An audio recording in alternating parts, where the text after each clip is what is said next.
Are you behind or in front of the obstacle? I think I'm in front of the obstacle. And what's on the other side? A type, an awareness that is myself, that I've forgotten, that somehow knows in a way that a mind and the mental egoic mind can't know. And is that not already noticed?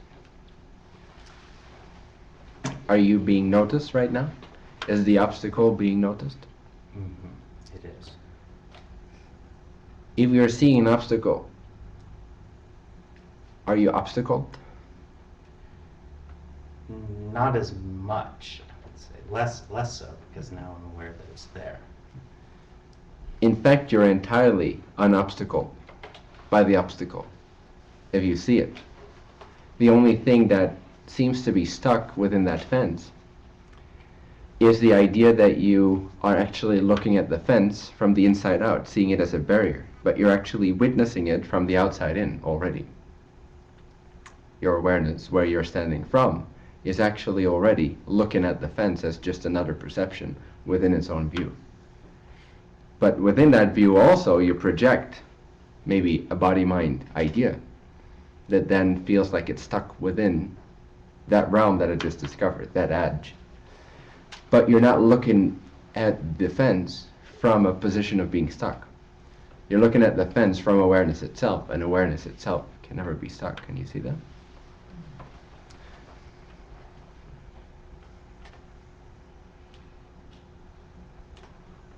So in a sense, witness the obstacle in your mind, witness the fence, and then notice, turn your attention around 180 degrees and ask where you're looking from and see if that is at all fenced in, or if it's just looking at the entire fence. So just ask yourself, is awareness within the edge, within the fence, or is the fence within awareness? And thus, if the fence, the entirety of that fence, that sensation, is within my awareness of it, then am I not the one that's aware of it, and not the sensation of being fenced in? And can you keep asking yourself, what is seeing this? And then, oh yeah, I can make sense of that, but what's seeing that? Can you keep making that 180 degrees turn before you turn around again? Every time you turn around 180 degrees, in a sense, you gain more of yourself, more of your perspective, and your view becomes wider when you look back again at experience. Does that make sense? Mm-hmm.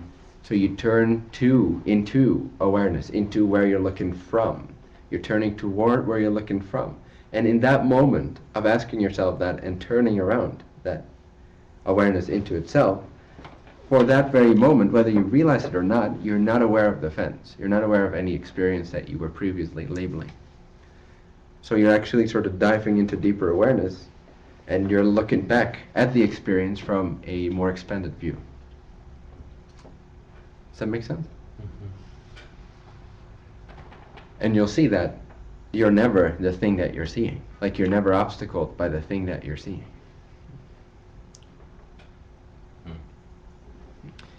And if you have an obstacle and you're looking at the obstacle, the only thing that turns it into an obstacle instead of the past is if you have an idea of there's being something behind it.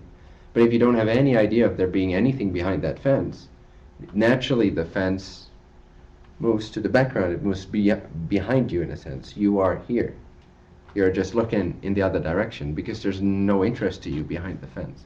You're not creating an idea of something being behind the fence that you can't see. If you scrap that idea, there's just a fence.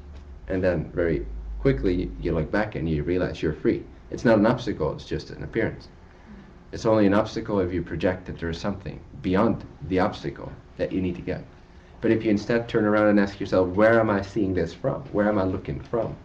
It will expand you into more of that effortless awareness that already notices your entire mind, being, body system.